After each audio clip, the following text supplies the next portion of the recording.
The 2025 NFL schedule is officially out. 10 takeaways from the schedule, and honestly, I could give much more, but we're doing 10 here today. NFL Spotlight starts now.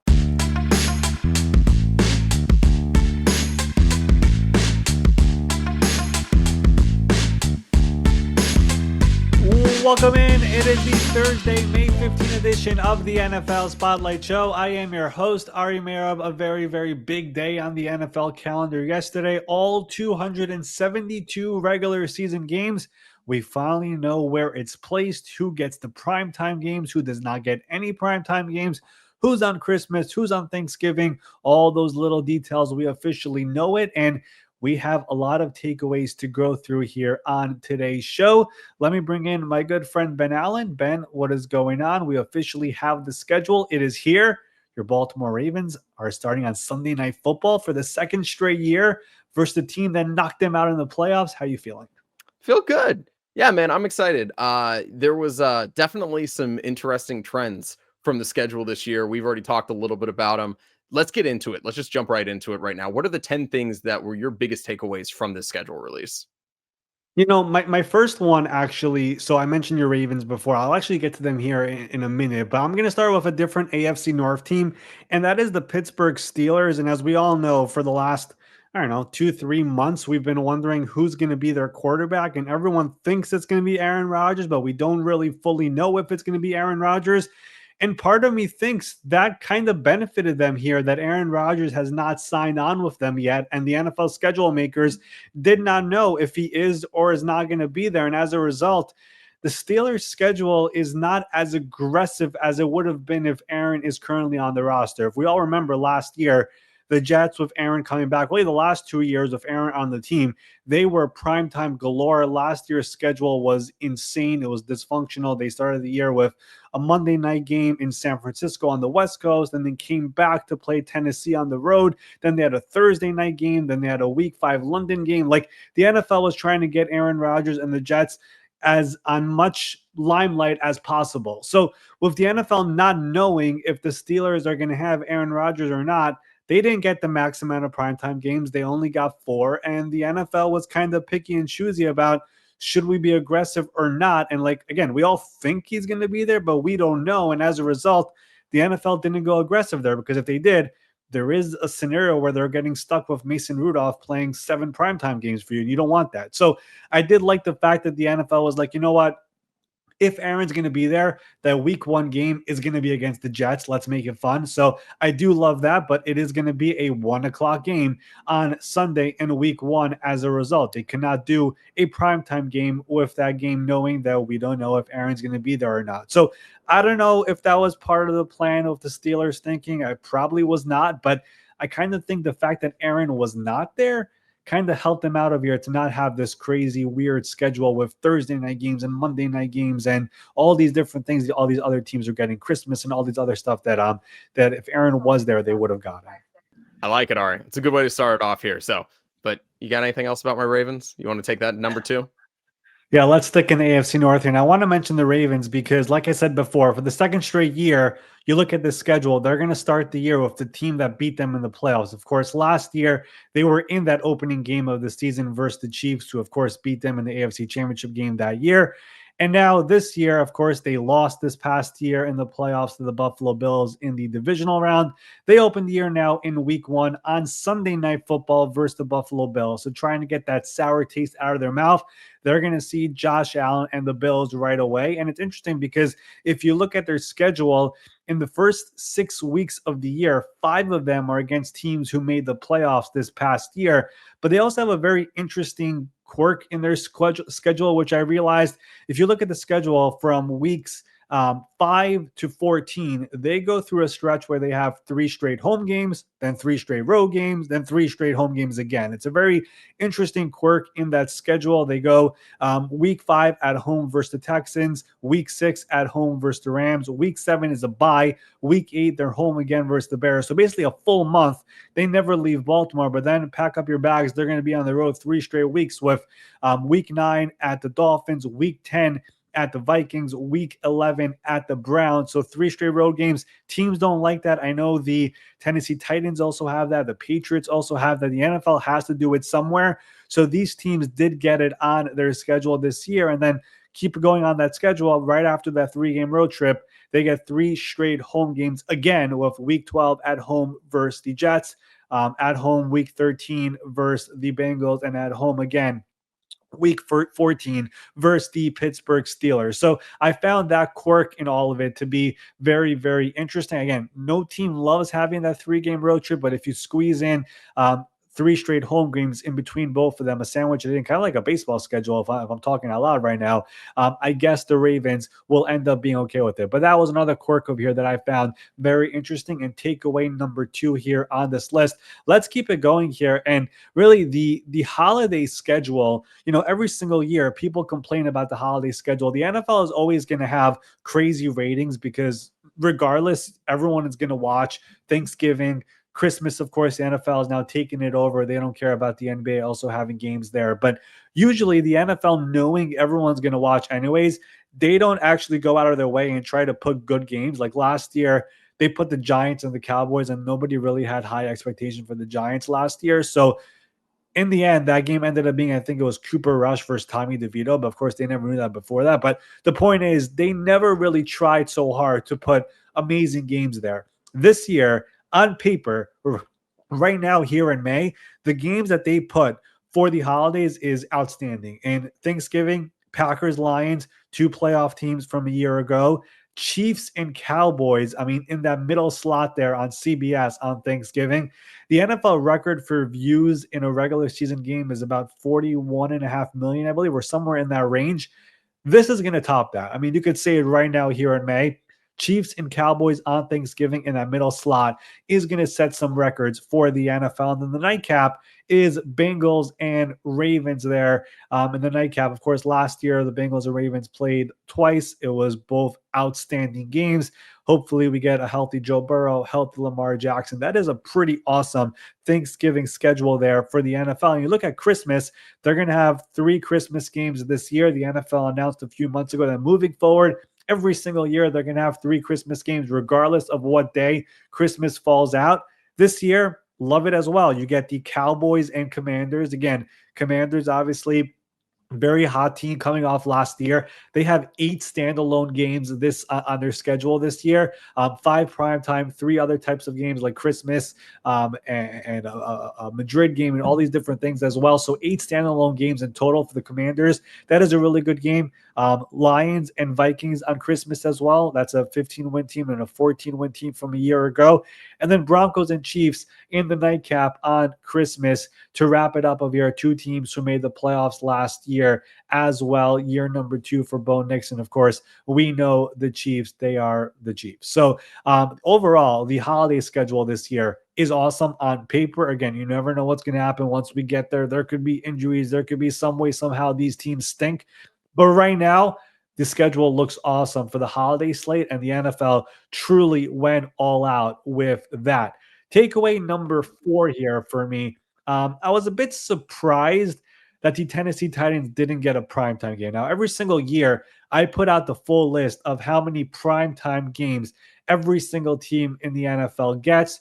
For people who don't know, the official definition of primetime, for what it's worth, is a game at night. There's also the standalone games, which would be just a team playing on their own, which would be a international game or a Christmas Day game or the Thanksgiving Day game. So 2 different definitions over here, but primetime games at night or even standalone games, the Titans didn't get any this year, which again, they were the worst team in football, but they do have the number 1 overall pick in Cam Ward. And historically, the NFL, whenever you have a quarterback, young guy coming in, they usually try to give you at least one. Usually it's like a Thursday night game somewhere in the beginning of the year. I remember Baker Mayfield got that. Joe Burrow got that. Like all these quarterbacks have gotten it over the years. Caleb Williams got it. Bryce Young got it. Was a bit surprised we're not seeing Cam Ward. And I'm a bit surprised even more because there was a game right there for them to give a primetime game early in the year, which just makes sense. They could have done Patriots at Titans. It would have been Mike Vrabel's return to Tennessee. You would have had Cam Ward there as well. It's a double whammy. You have all the storylines. Instead, they put that somewhere later in the year at a regular time slot. So just surprised they didn't put it in, especially when you have a game with that many storylines potential there. I thought it would have made sense, but Cam Ward and the Titans will be doing it all this year without any spotlight on them this year. For what it's worth, by the way, Cam Ward's schedule to start the year is brutal. Week 1 versus the Broncos defense, week 2 versus the Rams. Very, very difficult start there for the Tennessee Titans. Takeaway number 5. I kind of caught this up, saw this actually after the schedule was officially announced. Nobody really picked up on it. I tweeted it. The Monday Night Football double headers, where we actually have the early one and then the super late one if you're on the East Coast, that is back this year. I mean, the NFL took it away years ago. It used to be always the week 1 Monday Night Football doubleheader. You would have a game at 7:30 and then you have another game at 10 or 10:30, the West Coast game in week 1. They took it away because the viewership numbers were just so low for that second game. They are bringing it back this year, and they're going to have it twice. They're going to have it in week 2, and then they're also going to have it in week 7. So in week 2, you have Bucks at Texans at 7 o'clock Eastern. And then you have the Chargers at the Raiders at 10 Eastern. So that's 2 West Coast teams, 7 o'clock kickoff on the West Coast. But if you're in the East Coast, guys, you're going to watch that game 10 o'clock till past midnight over here. And then week 7, they're doing it again. Bucks at Lions at 7 Eastern. And then they're going to have the Texans at Seahawks. So it looks like they're going to try to test out a team over here that is from a central time over here. 9 o'clock kickoff for the Houston Texans over here, going to Seattle. And so the Texans fans, if you want to watch your game, 9 o'clock kickoff on a Monday night. I think the NFL is, again, experimenting over here with Monday Night Football, having all these new packages coming in with ESPN and ABC. Monday Night Football, ESPN, ABC, they have 5 doubleheaders this year. So 2 of them are going to have those early start plus late start. 2 of them are going to be the overlapping theme, which we've had over here in recent years. That's going to be in week 4 and week 6. And then there's a doubleheader at the end of the year in week 18, which they've had over here over the last couple of years. So they're still experimenting with all this stuff, but I thought those days of having those late games on the East Coast, at least, I thought it was over. They're bringing it back, and it looks like they're going to try to do a side-by-side over here at the end of the season to see what works and what doesn't. Yeah, and that's what I wanted to follow up on is sitting here now, do you think it actually is going to work? Because everyone always keeps waiting. When's the NFL fatigue going to happen with the schedule stuff? But up to this point, it hasn't happened yet. I mean, they've been testing some stuff out. So we had Mike North here on the show a couple of years ago, and I asked him about it. Mike North is one of the key people who puts together the schedule.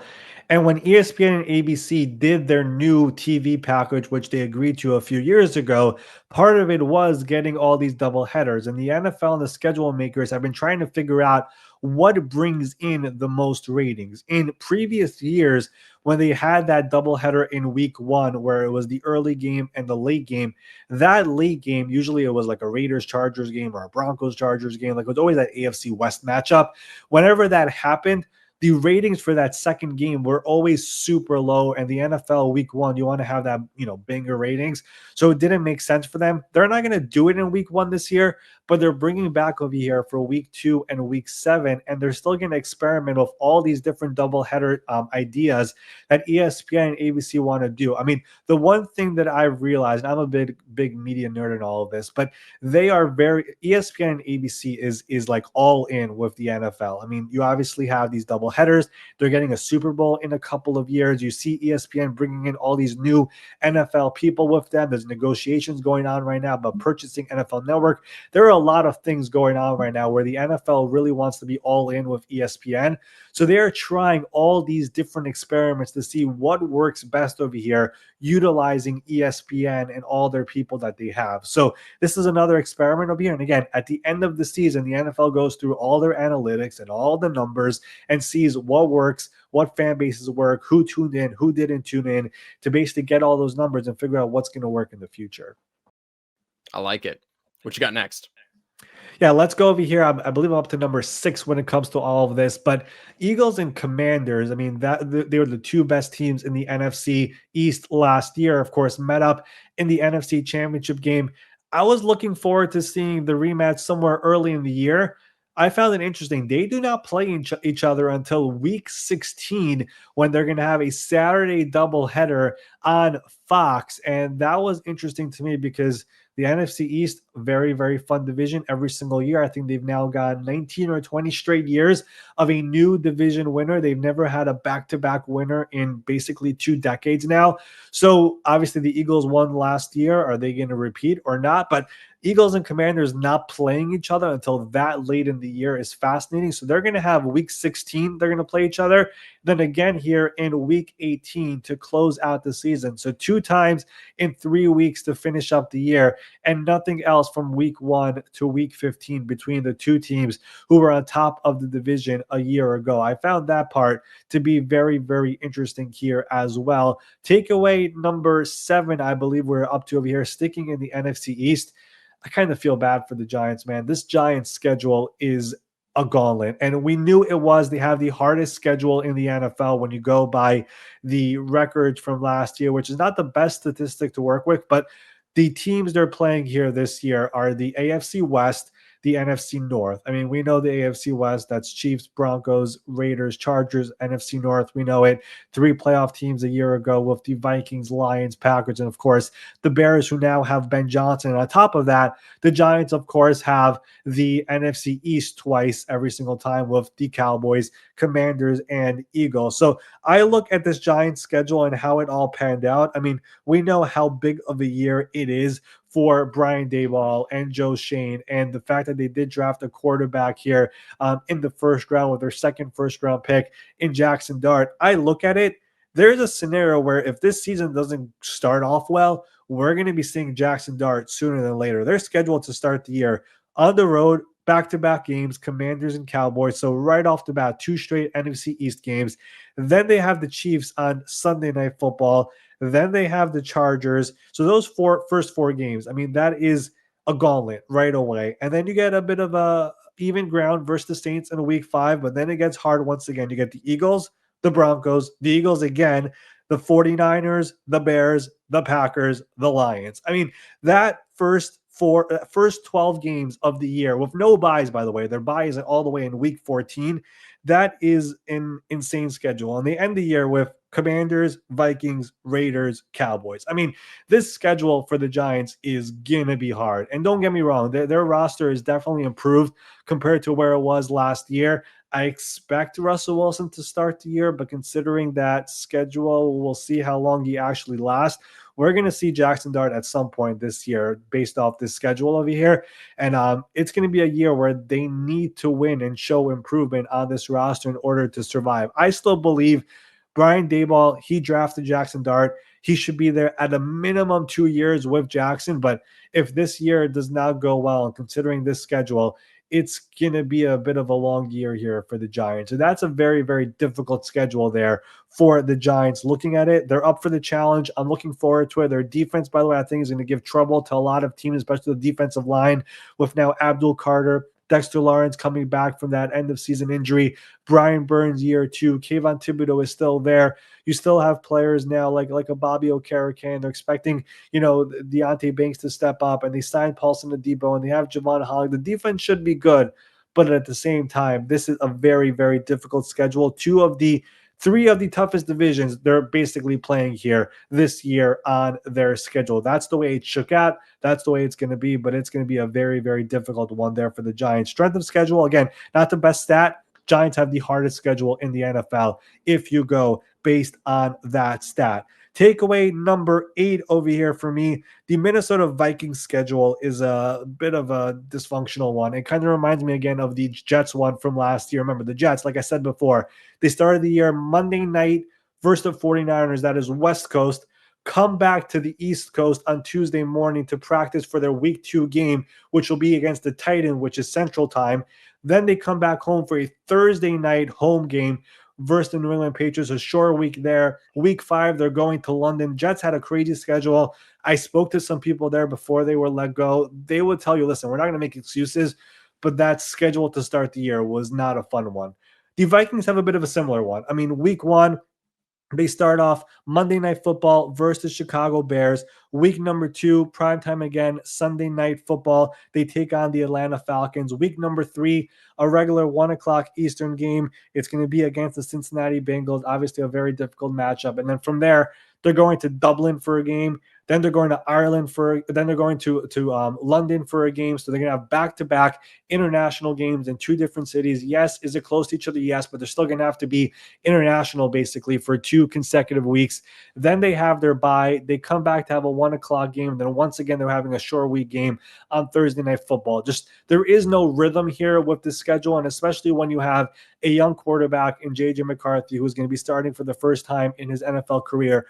You kind of want to go through some sort of a rhythm. You want to stay in the States. You don't want to be overseas for 2 years, for 2 weeks. That is going to happen over here for the Minnesota Vikings schedule this year, which is not a fun one over here at the start of the year. You hope to survive all of that by the time they are done with week 8 and that Thursday Night Football game that they're going to have over there. Again, first team ever to have 2 straight international games in back-to-back weeks in different countries. Again, the NFL is experimenting using the Vikings essentially because the NFL, they want to go global and they want to have basically every single team have international games every single season. It's going to happen very soon, but they want to test these things out, and they're using the Vikings this year to do just that. Number 9 over here, the NFL seems to be a bit high on a few teams, and one of them, it kind of stuck out to me, the Atlanta Falcons. The Atlanta Falcons got 5 primetime games on their schedule with Michael Penix in his first year now as the starting quarterback for this team. You know the way the NFL thinks of you if you look based off the primetime scheduling. The teams that get the most, that's how you know they think highly of you. The Chiefs got 7 primetime games, 8 standalone games in total. The Eagles have 8 standalone games. The Commanders have 8 standalone games. The Dallas Cowboys, as always, have 6 primetime games, and of course, Thanksgiving and Christmas, all these different things. So 8 standalone games as well. Point is, the Atlanta Falcons, they got 5 primetime games, 5 games at night, which for a team last year that obviously was a bit disappointing, they go out there and they're going to get Sunday Night Football in week 2 versus the Vikings. Week 6, they get Monday Night Football versus the Buffalo Bills. Week right after that, week 7, they get the San Francisco 49ers on Sunday Night Football once again. Then in week number 15, they have Thursday Night Football versus the Buccaneers. And then week number 17, they're on Monday Night Football versus the Los Angeles Rams. So for a team that just won 8 games last year, prior to that, they've had 3 consecutive years of 7-win seasons. The NFL is kind of high on this young quarterback in Michael Penix. And of course, this offense, which has so much young talent with, Bijan and Drake London, and hopefully Kyle Pitts steps up. They seem to be high on this team. They drafted 2 edge rushers, so hopefully the defense is going to be better with Jalon Walker and James Pierce. But I was surprised to see that number 5 there with the Atlanta Falcons. Also surprised to see the number 5 there with a team like the Miami Dolphins, who lost a bunch of players here this offseason, some drama there. They're still high, clearly, on Tua and Tyreek and Waddle and Mike McDaniel as the head coach. The teams, obviously, the NFL that is not high on. We mentioned before the Titans, the Browns, 0 primetime games, no trust there of Shador maybe starting at some point for them, and the New Orleans Saints as well with 0 primetime games because their quarterbacks appear to be Tyler Shuck or Spencer Rattler or Jake Haener. So the NFL is telling us what they think of these teams based off how many primetime games they are giving. And then last but not least over here, my number 10 takeaway in all of this, it's just the reality of how the Chiefs are being used so much by the NFL, and the NFL is just banking money because of them. And I just look at this like week 1, the NFL is sending the Chiefs down there to Brazil. The Chargers were the chosen team to be the representative for Brazil, but the NFL picked the Chiefs, sent them out there because this is going to be a game in Brazil, but it's also going to be the first ever game on YouTube where it's going to be a worldwide audience watching this. We're going to use the power of the Chiefs and Mahomes and Kelsey and Taylor Swift and everybody else over there for that game. Over the years, the NFL has used the Chiefs for that. They used the Chiefs on Black Friday. They used the Chiefs for the first ever Peacock playoff game. This year, the Chiefs are on Thanksgiving versus the Cowboys. They're going to break records there. I've never seen a team get 7 primetime games on the initial schedule. I thought there was a rule that the most you can get is 5 or 6. The Chiefs literally got 7 night games on the initial schedule. So I guess all rules have been broken over here. It's just the NFL knows the Chiefs are a team that makes everyone wants to watch. They have all these popular players. They have a pretty popular player who's dating somebody pretty important. So there's a lot of things going on over here, and the NFL is kind of using the Chiefs year in and year out. And we had this episode a couple days ago, Ben, where we spoke about players in the NFL who could ask for as much money as they want, and the NFL teams will have no choice about it. Patrick Mahomes could just do that. I mean, he could walk up to the Chiefs right now and say, listen, I want $80 million a year. The Chiefs are going to have to do it. You know what I mean? And the NFL is making all the money in the world because of Patrick Mahomes and because of Travis Kelce. And they're making their regular salaries. It's cool. But the NFL is making hundreds of millions of dollars of all these new packages with Netflix and Amazon and, YouTube, Google, all these different things coming in. And the team they're always using is the Chiefs, the Chiefs, the Chiefs, the Chiefs. So it's funny to see this. I think Chiefs people are like, it's cool, whatever. We're always on these primetime games, but it's like, gosh, last year they had games on Sunday, Monday. I think the Christmas was Tuesday last year, right? Tuesday, Friday, Saturday. They had games every day of the week besides for Wednesday. It was crazy. So you want some rhythm, you want some normalcy, and the Chiefs are being used like crazy. And hey, they're still winning. They're still making Super Bowls and all that. But it's unbelievable how much they're being used ever since they became so big.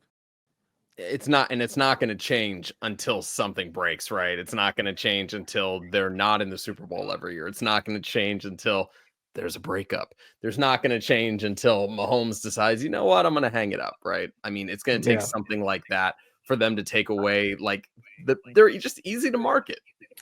I mean, you told me this. I don't think we were on recording when you said this, but like Patrick makes a lot of money anyways on the field and off the field. He doesn't need more. But I do hope he realizes how much money he's giving to the NFL based off all of this. I mean, that's all I'm trying to say. Like the NFL just having all these new packages coming in and every single time using the Chiefs in all of it, it's all because of Patrick. That's the reality of all of it. And I mean, last year, Peacock did a playoff game, or 2 years ago, they paid $110 million, I think it was, for the game. Like it's not for one game, right? So I just hope he realizes that, and it's fine. He's making good money and whatever, but it's crazy how much money he's bringing in for the NFL, and he's still, I think he's like the 8th highest paid quarterback in football. It's kind of crazy to me. We'll see if that changes anytime soon, which is why you need to subscribe here to NFL Spotlight, so you can get that update when inevitably that happens. We are inching closer and closer to the quieter part of the offseason, so we're going to be doing a lot of more fun, creative content here. Like we mentioned yesterday, we have the Spotlight guest coming back on Tuesday. We've got some other guys hopefully here in the pipeline as well. We've been talking around to people and stuff, and exciting things ahead. So even though the offseason is going to get quiet, we won't hear. It definitely will not get quiet here. That is the just 10 takeaways from the NFL schedule.